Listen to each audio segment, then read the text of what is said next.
La nature en ville, alors c'est des quantités de choses différentes. Hein, on connaît tous les jardins familiaux, les jardins partagés et d'autres choses de ce type-là. Les parcs, c'est la continuité végétale dans la ville, les histoires que vous connaissez aussi de trames vertes. Une ville, elle a besoin d'espace pour que la végétation, les animaux puissent vivre et qu'il puisse y avoir aussi de la respiration. L'aspect du partage de la ville, c'est le partage, c'est la mobilité, c'est le partage entre les différents modes de déplacement dans la ville. La nature en ville, oui, c'est possible. Le partage de la ville, oui, c'est possible. Et on est dans cet esprit-là et on pense que ces choses-là, on doit les avancer. Voilà, il faut penser globalement pour la planète, mais il faut aussi agir localement. Et le projet qu'on propose aux Thionvillois, c'est un projet qui pense localement un certain nombre de choses qui aident à protéger la planète.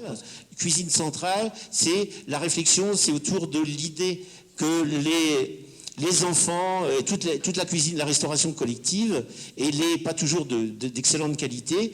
Donc nos objectifs, ils sont de travailler autour des circuits courts, des produits de qualité, après, si possible le bio, et on peut le faire aussi à Thionville. Oui, c'est possible, et je vous remercie de votre écoute.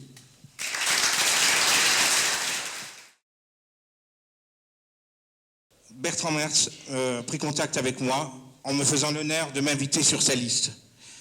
J'ai accepté après l'avoir rencontré. Pourquoi ? Parce que c'était le seul choix possible à Thionville pour défendre des valeurs humanistes que j'ai toujours défendues. C'était le seul choix de la vérité, le seul choix où on donnait la parole à des gens qui voulaient s'exprimer. Et moi, j'aime cette liberté. Et je remercie Bertrand Merz pour m'avoir invité sur la liste dont je suis très fier. Le MoDem n'a pas suivi mon choix, puisque vous avez sûrement vu que le logo est sur une autre liste. Mais rassurez-vous, les centristes sont ici. Merci. Je suis fils d'immigrés italiens, comme je vous le disais, d'une mère thionvilloise. Et je ne veux pas oublier tous les immigrés qui sont ici, qui se sont intégrés par les valeurs du travail. Et ces valeurs du travail, il ne faut pas les oublier à l'époque d'aujourd'hui. Revenir aux fondamentaux. Je suis très attaché.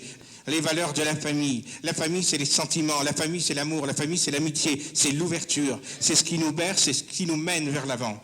Mais vous savez, lorsque je suis en concert, il y a des rappels. Et donc, je prends parfois plusieurs. La culture doit être défendue ainsi. La culture aussi des amateurs. Toutes les associations qui font les fêtes, qui fleurissent la ville par leurs talents. Parce qu'à Thionville, nous avons des talents. Et il faut aider ces talents. Pas comme moi où j'ai dû partir à Paris pour me faire reconnaître. La culture va faire rayonner les yeux de vos enfants et de nos anciens. Il faut poursuivre le travail entrepris. Choisissez Bertrand Merz et son équipe qui veulent contribuer au mieux vivre de chacun, sans idée derrière la tête, et non pas Thionville au cœur, mais les Thionvillois dans le cœur. Oui, c'est possible. On ne condamne pas l'humain, on ne juge pas l'humain. Toute la dignité qu'il faut respecter. Oui, c'est possible pour la dignité. Mesdames et messieurs, chers amis, cher Bertrand, je vais vous faire pour conclure une confidence. Vous êtes ma famille, une famille unie au service des Thionvillois, unis pour Thionville. Oui, c'est possible.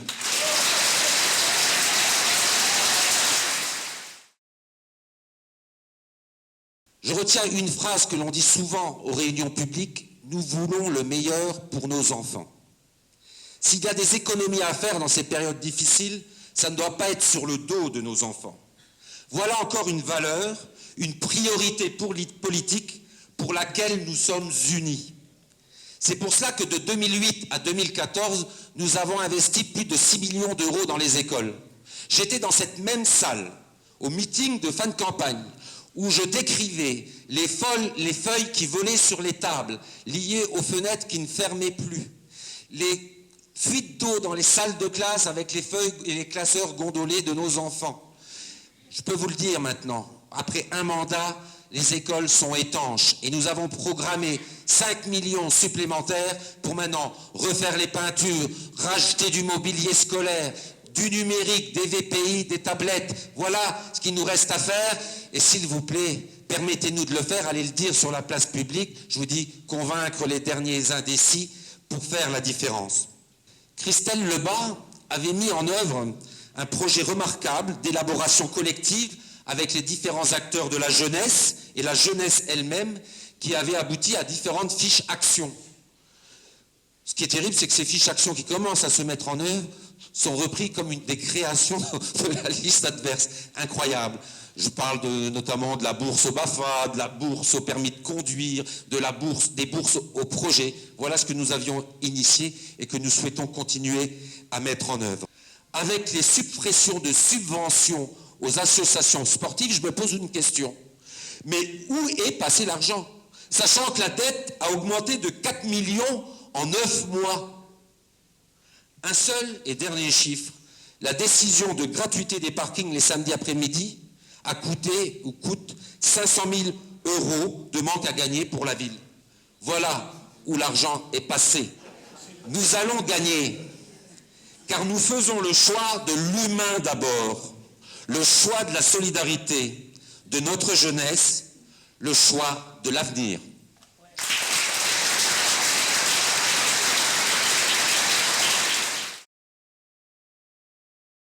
Donc nous voici arrivés au bout de la première étape de notre campagne et je crois que nous avons respecté la feuille de route que nous nous étions fixée. C'est-à-dire de mener une campagne propre, respectueuse et constructive. Nous avons aussi travaillé en mettant en œuvre un principe qui nous est cher, qui est celui de la démocratie participative. On l'a évoqué. Et la qualité de notre programme témoigne vraiment de l'implication et de l'apport de tous dans les différents groupes de travail. Un véritable esprit d'équipe et une motivation sans faille ont prévalu dans cette campagne. Au même titre que l'économie, le patrimoine ou la culture, le sport participe à l'image de marque dynamique de Thionville. On veut souligner aussi que sport et handicap ne sont pas incompatibles, au contraire, il faut en faciliter le rapprochement et on peut se réjouir à Thionville d'avoir une championne handisport, Anita Fatis, qui était sur notre liste il y a un an, et puis d'avoir une vraie pratique du handisport à Thionville, particulièrement chez les jeunes. On a évoqué le basket fauteuil, où récemment il y avait un tournoi à Thionville. Thionville, c'est 15 salles et terrains couverts et 8 stades. Donc ce n'est pas rien, et malheureusement ces équipements n'avaient pas été entretenus au long cours, et nous héritons aujourd'hui d'équipements sur lesquels il va falloir investir de façon importante. Bien sûr, ce but, cette démarche ne seront atteints qu'avec l'ensemble du monde sportif. Le plan sport est aussi lié à la prévention santé. Il y a un lien évident entre le contrat local de santé, que nous avons été la première ville de Moselle à signer, et puis les actions portées par le monde sportif dans le cadre de ce dispositif. Oui, nous voulons redonner au monde sportif un montant global de subventions qui soit décent. La baisse de 320 000 € votée par la municipalité d'Anne-Gros-Merche mérite un carton rouge.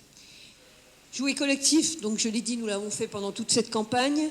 Nous voulons continuer à le faire avec toute l'équipe, avec tout le monde sportif thionvillois et tous les thionvillois autour d'un coach qui s'appelle Bertrand Mertz.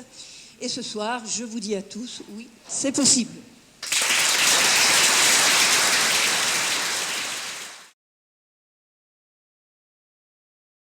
En tant que ministre des Affaires européennes et des Affaires étrangères, j'ai une certaine responsabilité, mais je pense que tout ce qu'on va faire sera aussi de l'intérêt non seulement du Luxembourg, mais j'espère aussi de la France et de notre région. Je pense qu'à Thionville, il nous faut des hommes et des femmes de gauche, il nous faut des écologistes, il nous faut des vrais modernistes, comme vous avez dit. Je pense que c'est très très important pour défendre la justice sociale, défendre aussi l'état de droit. Une ville comme Thionville a besoin d'un maire comme Bertrand Mertz, et je le félicite avec toute son équipe et je lui souhaite bonne chance pour dimanche et puis surtout aussi pour le dimanche d'après. Merci beaucoup.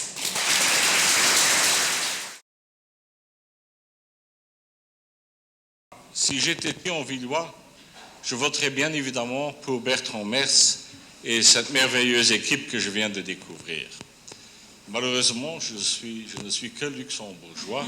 Je terminerai par vous mettre en garde contre toutes celles et tous ceux qui, notamment en France, utilisent cet argument populiste que l'insécurité, l'immigration clandestine et tous les mots qui accompagnent cela viennent de Schengen, et que pour sortir de Schengen, et en sortant de Schengen, on aboutirait à une situation plus paradisiaque. Tous les moyens sont bons pour gagner. La fin justifie les moyens. Et c'est ce qui s'est passé l'année dernière.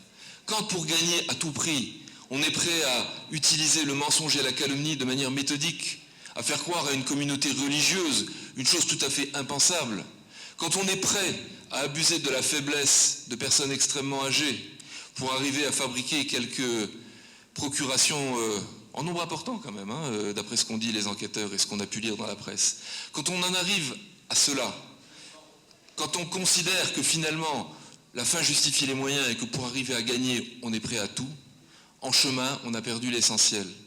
Et l'essentiel, c'est la démocratie, c'est le respect de l'électeur, c'est le respect des valeurs qui fondent la démocratie et la République, et donc le vivre ensemble. Si bien qu'aujourd'hui, ils en sont là où ils en sont, avec ce tract qui circule depuis hier dans la ville d'une partie de la droite thionvilloise qui dit « nous, on ne se reconnaît pas là-dedans ». Et je les comprends. Je pense aux gaullistes notamment. Ce n'est pas le général de Gaulle qui faisait ça. Dans la vie publique, on doit dire la vérité. Parce que si on ne dit pas la vérité, un jour, on est démasqué. Et ceux qui ont été trompés réagissent avec brutalité. Soit qu'ils s'abstiennent, soit pire, qu'ils votent pour un extrême que vous connaissez. Et on en a vu avec Brigitte notamment, dans les cages d'escalier, des gens auxquels on avait promis un appartement ou du boulot il y a un an, et qui, ne voyant rien venir un an après, nous ont dit qu'ils allaient voter pour le Front National. Voilà ce que ça fait quand on ment. Quand on dit qu'on n'augmentera pas les impôts, et qu'à peine élu, dans la semaine qui suit, au Conseil communautaire, on augmente de 12,8% la fiscalité, eh bien là encore, on trompe les électeurs.